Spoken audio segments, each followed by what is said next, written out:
नमस्कार दोस्तों, आप सभी लोगों का मैं स्वागत करता हूं आईपीएल 2025 के पहले मुकाबले में जो केकेआर और आरसीबी के बीच में खेला जाना है। अब भाई आप सभी लोग जानते होंगे कि केकेआर ने लास्ट साल हैदराबाद को धूल चटाकर ट्रॉफी अपने नाम किया था। तो इस साल दोस्तों रूल्स के मुताबिक जो पहला मुकाबला खेला जाना है वो विनर्स के साथ ही खेला जाना है। इसलिए दोस्तों ये जो मैच खेला जाना है ये फिर से वही स्टेडियम ईडन गार्डन में ही ये मैच खेला जाना है जहां पर लास्ट साल में फाइनल मुकाबला खेला गया था। अब दोस्तों ये वीडियो देखना आपके लिए जरूरी क्यों है, क्योंकि अगर इस साल ईडन गार्डन की पिच की अगर बात करते हैं तो पिछले साल के मुकाबले आपको काफी कुछ डिफरेंस देखने को मिलेगा। साथ ही दोस्तों अगर बेसिकली आप ये जानना चाहते हैं कि इस वीडियो में हम टोटली किस टॉपिक के ऊपर बात करने वाले हैं, तो सबसे पहले नंबर पर देखिए दोस्तों, हम इन दोनों ही टीमों का प्लेइंग स्क्वाड बताएंगे, पिच रिपोर्ट बताएंगे, जहां पर मैं आपसे रिक्वेस्ट करूंगा कि आप इस वीडियो को जरूर से जरूर देखते हुए चलिएगा, जिससे आपका टीम दोस्तों 2 कदम आगे जरूर बने।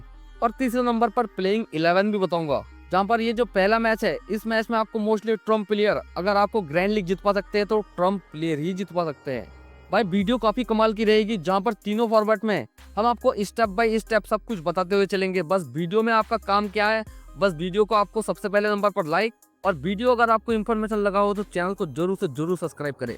जहां पर चलिए सबसे पहले स्क्वाड को जानते हैं। यहाँ पर देखिए अगर कोलकाता की स्क्वाड की बात कर लेते हैं तो सबसे पहले नंबर पर कोलकाता का जो स्क्वाड्स है उसमें अगर प्लेइंग 11 के बारे में बात कर लेते हैं तो यहाँ पर आपको ओपनिंग ऑर्डर में सबसे पहले सुनील नारायण और क्विंटन डिकॉक ये ओपन करते हुए दिखाई देंगे। तीसरे नंबर पर अजिंक्य रहाणे, चौथे नंबर पर वेंकटेश अय्यर, पांचवें नंबर पर आपको रघुवंशी दिखाई दे सकते हैं, छठे नंबर पर आपको रिंकू सिंह दिखाई दे सकते हैं, आठवें नंबर पर आपको रमनदीप सिंह दिखाई दे सकते हैं, नौवें नंबर पर हर्षित राणा और 10वें नंबर पर नॉर्थजे। यही मोस्टली आपको केकेआर की प्लेइंग 11 देखने को मिलने वाला है। अब अगर आरसीबी की स्क्वाड्स के बारे में देखते हैं तो यहाँ पर आरसीबी की स्क्वाड्स में विराट कोहली और फिल साल्ट ये दोनों तो आपको ओपन करते हुए दिखाई देंगे। देवदत्त पडिक्कल आपको तीसरे नंबर पर दिखाई देंगे, रजत पाटीदार चौथे नंबर पर, उसके बाद लेम लिविंगस्टन, उसके बाद जितेश शर्मा, 7वें नंबर पर टिम डेविड, 8वें नंबर पर कुणाल पांड्या, 9वें नंबर पर भुवनेश्वर कुमार और 10वें नंबर पर जॉश हेजलवुड। मोस्टली यही आपको आरसीबी की तरफ से प्लेइंग लाइनअप देखने को मिलने वाला है। लेकिन दोस्तों प्लेइंग लाइनअप तो आप लोग जान ही लिए हैं, लेकिन उससे कुछ नहीं होगा दोस्तों, आपको पिच रिपोर्ट जानना काफी ज्यादा जरूरी होगा, क्योंकि दोस्तों इस साल पिच में काफी कुछ हलचल आपको जरूर से जरूर देखने को मिलेगा। अब दोस्तों अगर पिच रिपोर्ट की बात करते हैं तो यहाँ से दोस्तों मैं आपसे रिक्वेस्ट करूंगा थोड़ा ध्यान से देखिएगा। देखिए अगर पिछले साल के अगर मुकाबले की बात करते हैं तो पिछले साल के मुकाबले और लास्ट इंडिया और इंग्लैंड के बीच में जो मुकाबला खेला गया था उस मुकाबले को पकड़कर टोटल अभी तक 95 मुकाबले इस ग्राउंड पर खेले जा चुके हैं। पहली इनिंग ने यहाँ पर 39 बार और दूसरे इनिंग ने यहाँ पर 56 बार मैच को जीते हैं। तो दोस्तों यहाँ पर जो सेकेंड इनिंग में जो मोस्टली जो टीम चेस करता है वही ज्यादा जीतता है। भाई दूसरे नंबर पर अगर इस पिच की एवरेज स्कोर की बात कर लेते हैं तो इस पिच के ऊपर मोस्टली 170 से 180 रन ऑन एन एवरेज पिछले मैचों में बनते हुए देखा गया है। हाईएस्ट स्कोर की बात करते हैं तो 261 रन 6 विकेट के नुकसान पर बना हुआ है, जबकि लोएस्ट स्कोर 49 रन 10 विकेट के नुकसान पर बना हुआ है। और साथ ही 150 से अगर कम की स्कोरिंग की बात कर लेते हैं तो 27 बार बन चुके हैं, जबकि 150 प्लस की अगर स्कोरिंग की बात करते हैं तो 21 बार, 170 से ज्यादा 19 बार और 190 से ज्यादा 18 बार बन चुके हैं। जिस कारण से मोस्टली लोग जो ये कह रहे हैं कि ये काफी हाई स्कोरिंग वाला पिच है, तो दोस्तों उससे पहले ये चीज एक बार नोटिस करिए, ये जो पिच है ये दोस्तों आपको ईडन गार्डन का पिच दिखाई पड़ रहा है। अब इस पिच के ऊपर अगर खासियत की बात कर लेते हैं तो खासियत क्या है, इस पिच को किस नाम से पुकारा जाता है। अगर दोस्तों इस पिच की अगर नाम की अगर बात कर लेते हैं तो ये जो पिच है ना, ऐसे पिचों को डेड पिच कहा जाता है। अब डेड पिच के ऊपर दोस्तों मोस्टली क्या इम्पैक्ट रहता है, देखिए दोस्तों अगर डेड पिच को समझना चाहे तो ये जो क्रैक्स आप देख पा रहे हैं डेड पिच की दोस्तों विशेषता यही है। डेड पिच की दूसरी विशेषता की अगर बात कर लेते हैं तो डेड पिच के ऊपर धूल की मात्रा आपको कम दिखाई देते हैं, घास की मात्रा भी आपको कम दिखाई देते हैं, जहां पर बैट्समैन काफी ज्यादा बेहतरीन बैटिंग कर सकते हैं। और अगर इस सिचुएशन में अगर बॉलरों की बात करते हैं तो बॉलर्स, भाई पेस बॉलर तो विकेट निकाल लेते हैं, लेकिन स्पिनर बॉलर इस पिच के ऊपर स्ट्रगल करते हैं। लेकिन काफी ऐसे स्पिनर्स है जो दोस्तों कैसा भी पिच हो हर सिचुएशन में विकेट निकालते ही निकालते हैं। क्योंकि दोस्तों इस पिच की अगर बात कर लेते हैं जो ईडन गार्डन का पिच है, इस पिच के ऊपर मोस्टली पेस बॉलर ज्यादा अच्छे मात्रा में विकेट निकालते हैं। लेकिन दोस्तों अगर लास्ट साल की बात कर लेते हैं तो लास्ट साल में जो केकेआर का मैच खेला गया था तो उस मैच में भी वरुण चक्रवर्ती इम्पैक्ट प्लेयर के रूप में आपको उस मैच में दिखे थे। और लास्ट अगर इंडिया और इंग्लैंड के मैच की तरफ अगर देखते हैं तो उस मैच में भी आपको इम्पैक्ट प्लेयर के रूप में वरुण चक्रवर्ती ही दिखे थे। जिस कारण से दोस्तों कोई कोई क्वालिटी बॉलर ऐसा होता है जो हर सिचुएशन में विकेट निकलता है। लेकिन दोस्तों इस सिचुएशन की अगर बात कर लेते हैं तो इस सिचुएशन में मोस्टली बैट्समैन काफी अच्छे सरवाइव करते हैं इस पिच के ऊपर, पेस बॉलर थोड़ी मात्रा में विकेट निकालते हैं, बाकी स्पिनर बॉलर काफी फंसते हुए दिखाई देते हैं। लेकिन अगर रिसेंटली में कुछ मैचों की अगर इस पिच के ऊपर बात कर लेते हैं, तो लास्ट मुकाबला इंडिया और इंग्लैंड के बीच में खेला गया था। उस मैच की अगर स्कोरिंग की बात करते हैं, तो उस मैच में क्या आपने ये फोकस किया कि उस मैच में 140 के आसपास ही स्कोर बनते हुए दिखाई दिए थे, जिसे इंडिया ने मात्र 12 ओवर में चेस कर लिया था। भाई पहले इनिंग में इस पिच के ऊपर काफी डिफिकल्टीज आती है। सेकंड इनिंग में दोस्तों ड्यू के कारण सेकंड वाला टीम काफी अच्छे से सर्वाइव करता है, क्योंकि कोलकाता जो है समुद्र के किनारे है, जिस कारण से दोस्तों ड्यू का इफेक्ट वहां पर बहुत ही ज्यादा आता है। उससे पिछले अगर मैच की बात करते हैं, तो केकेआर ने लास्ट मैच में 157 रन 7 विकेट के नुकसान पर बनाए थे, जिसे मुंबई की टीम चेज नहीं कर पाई थी। 139 ही बना सकी थी 8 विकेट के नुकसान पर। भाई ये मैच भी आपको लो स्कोरिंग मैच ही होते हुए दिखाई दिया इस ग्राउंड के ऊपर। अगले मैच की अगर बात करते हैं, तो डीसी की टीम ने बैटिंग किया था, 153 रन बनाए थे 20 ओवर में 9 विकेट खोकर, जिसे केकेआर की टीम ने 157 रन बनाकर बड़े ही इजी से मात्र 16.9 ओवर में जीत लिए थे, जिसमें उनके मात्र 3 ही विकेट गिरे थे। तो भाई सेकंड इनिंग में विकेट भी कम गिर रहे हैं, तो हर एक सिचुएशन को ध्यान में रखना है ना, अगर आपको ग्रैंड लीग जीतना है। क्योंकि दोस्तों ये मान के चलिए कि कम से कम भी 1 लाख लोग इस कंपटीशन को ज्वाइन करेंगे, जिसमें से लगभग 90% जो लोगों की टीम होगी वो लगभग सेम ही होगी। 10% लोगों की टीम थोड़ा आपको डिफरेंट बनते हुए दिखाई देगा। तो अगर ग्रैंड लीग जीतना है, तो आप अगर सेफ खेलेंगे तो उस सिचुएशन में आप कभी भी ग्रैंड लीग नहीं जीत पाएंगे। ग्रैंड लीग जीतने के लिए आपको सिलेक्शन परसेंट प्लेयरों के साथ जाना चाहिए। अब भाई दोस्तों अगर हम आपको सारे ही मैचों के बारे में बताएंगे तो वीडियो काफी ज्यादा लंबा बन जाएगा। मोस्टली अगर हम इस पिच की अगर बात कर लेते हैं ना, तो देखिए अगर बैट्समैनों की बात कर लेते हैं, तो बैट्समैन ऑन एन एवरेज 2-3 मैचों में यहाँ पर उतने तगड़े रन बनाते हुए नहीं दिखाई दिए हैं। बॉलर की तरफ देखते हैं, तो बॉलर्स पिछले अगर 4 मुकाबलों की बात करते हैं, तो पेस बॉलर के द्वारा 31 विकेट, जबकि स्पिनर बॉलरों के द्वारा मात्र 14 ही विकेट लिए गए हैं। तो यार आप समझ सकते हैं कि यहाँ पर पेस बॉलर कितना ज्यादा इंपॉर्टेंट है। स्पिनर तो दोस्तों आप लोग जानते ही है, स्ट्रगल करते ही है। और दोस्तों साथ ही अगर आप ये भी जानना चाहते हैं कि इन दोनों टीमों के बीच में हेड टू हेड रिकॉर्ड में क्या हिसाब किताब इनके बीच में रहता है, तो टोटल 34 मुकाबले इन दोनों टीमों के बीच में खेला गया है। केकेआर की टीम ने 20 मुकाबले, जबकि आरसीबी की टीम ने मात्र 14 ही मुकाबले जीती है। इसलिए दोस्तों मैं आपसे रिक्वेस्ट कर रहा था कि आप पिच रिपोर्ट जरूर से जरूर देखें, क्योंकि दोस्तों अगर आप गलत टीम बना बैठेंगे तो डेफिनेटली पहले मैच से ही अगर आपका हार होगा तो ये आपके लिए दोस्तों काफी नेगेटिविटी होगी ना। इसीलिए दोस्तों पहले मैच में जरूर से जरूर प्रॉफिट बनाने की सोचे, भले ही वो प्रॉफिट थोड़ा कम हो। अब दोस्तों हमने आपको पूरा स्क्वाड बता दिया है, पिच रिपोर्ट बता दिया है। साथ ही दोस्तों ये जो वीडियो है, इस वीडियो को केकेआर के फैन भी देख रहे हैं और आरसीबी के फैन भी देख रहे हैं। लेकिन दोस्तों मैं आपसे रिक्वेस्ट करूंगा कि आप अपने टीम से रिलेटेड एक आंसर जरूर से जरूर करें। जहां पर अगर आरसीबी के फैंस हो तो वो आरसीबी की तरफ से किसी भी प्लेयर के बारे में कोई भी प्रिडिक्शन कर सकता है। जहां पर अगर केकेआर के फैंस हो तो उस सिचुएशन में भी आप केकेआर की तरफ से कोई प्रिडिक्शन कर सकते हैं। जहां पर मान लेते हैं कि किसी भाई ने जवाब दिया है कि केकेआर की टीम की तरफ से सुनील नारायण ने 55 रन मार दिए हैं और उसने एग्जैक्टली 55 ही रन मारे हो, तो भाई मैं अपने चैनल के हिसाब से आपको 49 रुपीज पे करूंगा अगले ही दिन। इसलिए भाई आपके पास एक ग्रैंड लीग का एंट्री फीस जीतने का अमाउंट होगा, और इससे ये भी साबित हो जाएगा कि दोस्तों कौन कितना ज्यादा अपने टीम के फेवर में फेवरेट है। अब दोस्तों सबसे लास्ट में हम आपको दोस्तों प्लेइंग 11 देंगे इन दोनों ही टीमों से, जहां पर मोस्टली इस टीम में आपको ट्रम्प प्लेयर, फिक्स प्लेयर, साथ ही यूनिक कैप्टनसी और वॉइस कैप्टनसी का ऑप्शन भी देंगे।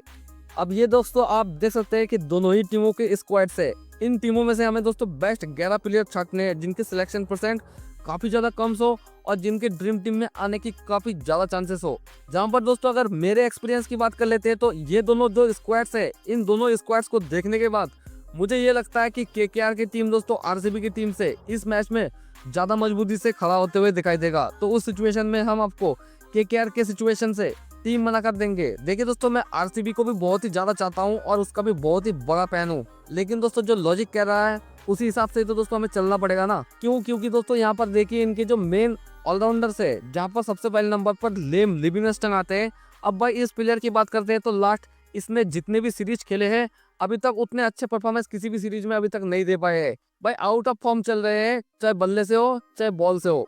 दूसरे नंबर पर अगर कुणाल पांड्या की बात कर लेते हैं तो ये डोमेस्टिक खेल रहे थे। अब डोमेस्टिक और इंटरनेशनल में काफी फर्क होता है। बाकी अगर आरसीबी की टीम की तरफ से देखते हैं तो यहाँ पर इनके जो बॉलर्स है ना, इसमें भाई लोग 1 से 2 बॉलर ही घातक है, अदरवाइज दोस्तों अच्छे बॉलर्स नहीं है। जहाँ पर अगर अच्छे बॉलरों की बात कर लेते हैं तो यहाँ पर आपको भुवनेश्वर कुमार और जॉश हेजलवुड, ये 2 बॉलर मोस्टली अच्छे दिखाई देते हैं। अदरवाइज दोस्तों यहाँ पर कुणाल पांड्या, लेम लिविंगस्टन ये आउट ऑफ फॉर्म में चल रहे हैं। लेकिन एक बॉलर और इम्पोर्टेंट रहेगा, राशिद सलाम। लेकिन जो स्पिनर है पहले इनिंग में बॉलिंग करता है तो इम्पैक्टफुल रहेगा, सेकेंड इनिंग में अगर इसकी बॉलिंग आती है तो उस सिचुएशन में इम्पैक्टफुल नहीं रहेगा। फिलहाल के लिए दोस्तों अगर टीम मैनेजमेंट की बात कर लेते हैं तो पहले इनिंग में अगर इस पिच के ऊपर स्कोर कार्ड की बात करते हैं तो मोस्टली दोस्तों ये जो पिच है ना, इसमें जो भी टीम सबसे पहले इनिंग में बैटिंग करती है उसके जो शुरुआत के बल्लेबाज होते हैं वो दोस्तों मोस्टली ड्रॉप होते हुए दिखाई देते हैं, जबकि मिडिल ऑर्डर में काफी अच्छा खेलते हैं। लेकिन उसी सिचुएशन में सामने वाला टीम उनके शुरुआत के बैट्समैन काफी अच्छे खेल जाते हैं, जिसमें उनके लोअर ऑर्डर तक जाने की जरूरत ही नहीं पड़ती है। और दूसरे एंगल से आप ये भी देख सकते हैं कि यहाँ पर ओपनिंग ऑर्डर में जो प्लेयर है सुनील नारायण, केकेआर को हम बैटिंग करवा रहे हैं, तो उस सिचुएशन में यहाँ पर अगर सुनील नारायण एक काफी अच्छा स्टार्टिंग दे जाते हैं तो उस सिचुएशन में 200 के आसपास अगर स्कोर पहुंच भी जाता है ना, तो उस सिचुएशन में आपको कैप्टन और वाइस कैप्टनसी बदलते हुए दिखाई देंगे। इसलिए दोस्तों थोड़ा ध्यान से देखिएगा, एग्जैक्ट टीम बनाकर देने वाला हूँ।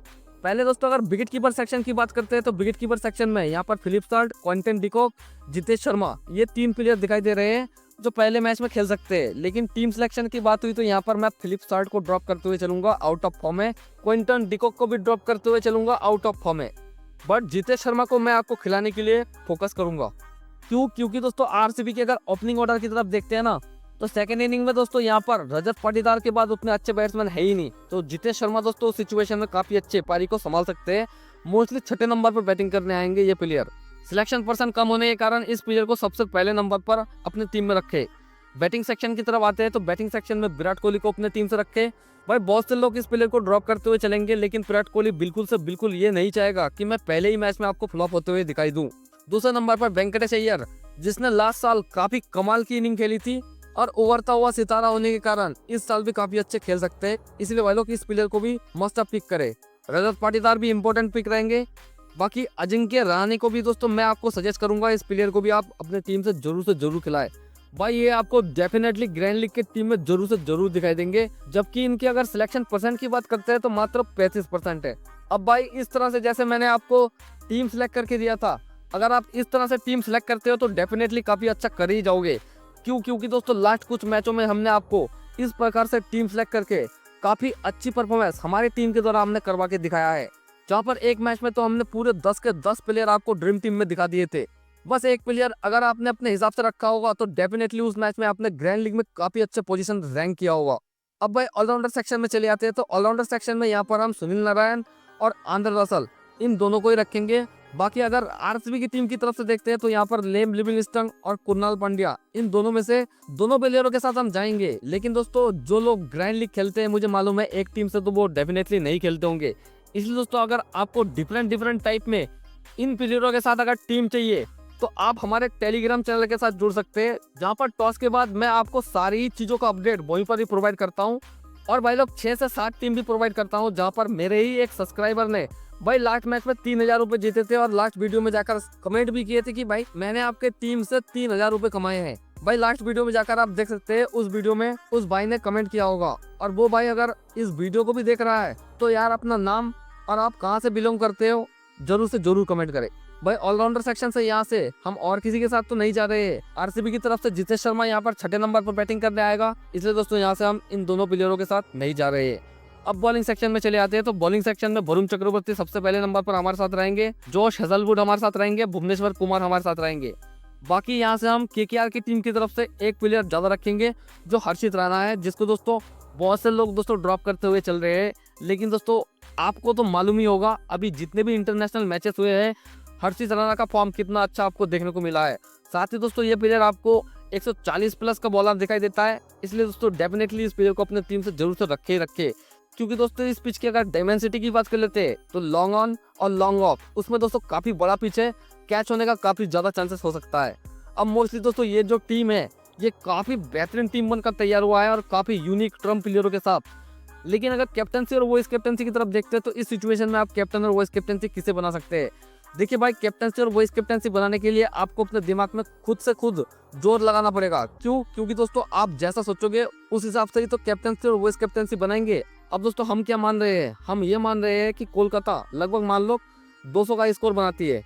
अब देखिए दोस्तों केकेआर 200 तभी बना पाएगी जब केकेआर के टीम में से सुनील नारायण अगर ओपनिंग में काफी अच्छे शुरुआत करते हैं।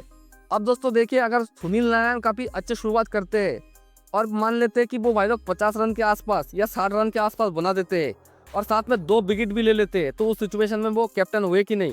क्योंकि दोस्तों सामने वाली टीम को काफी बड़ी स्कोर को लीड करना है, इसलिए दोस्तों उनका विकेट हर सिचुएशन में गिरने का डर रहेगा। अब उस सिचुएशन में अगर वॉइस कैप्टनसी की तरफ देखते हैं, अगर आप सामने वाली टीम की तरफ से बनाना चाहते हैं तो विराट कोहली को बनाइएगा, रजत पाटीदार को बनाइएगा। लेकिन अगर आप केकेआर की टीम से बनाना चाहते हैं तो मेरे सजेशन से आप वरुण चक्रवर्ती को ही दोस्तों वाइस कैप्टन सेलेक्ट करिएगा, क्योंकि लास्ट 2-3 मैचों में इस पिच के ऊपर यही दोस्तों इम्पैक्ट प्लेयर के रूप में रहा है। अब ये दोस्तों हमारा टीम कुछ इस प्रकार से दिखाई पड़ रहा है। बाकी दोस्तों ये जो टीम है ना, इसके बाद भी दोस्तों हम आपको एक और वीडियो प्रोवाइड करवाएंगे, जहाँ पर दोस्तों दूसरे माइंडसेट के साथ हम आपको टीम प्रोवाइड करवाएंगे। फिलहाल के लिए दोस्तों इस वीडियो में ये जो इन्फॉर्मेशन मैंने आपको शेयर किया है, मैं दोस्तों उम्मीद करता हूँ कि पहले मैच शुरू होने से पहले ये इन्फॉर्मेशन आपके पास जरूर से जरूर होना चाहिए। अब भाई मिलते हैं अपने दूसरे वीडियो में, तब तक के लिए नमस्कार। मिलते हैं दोस्तों अपने नेक्स्ट वीडियो में।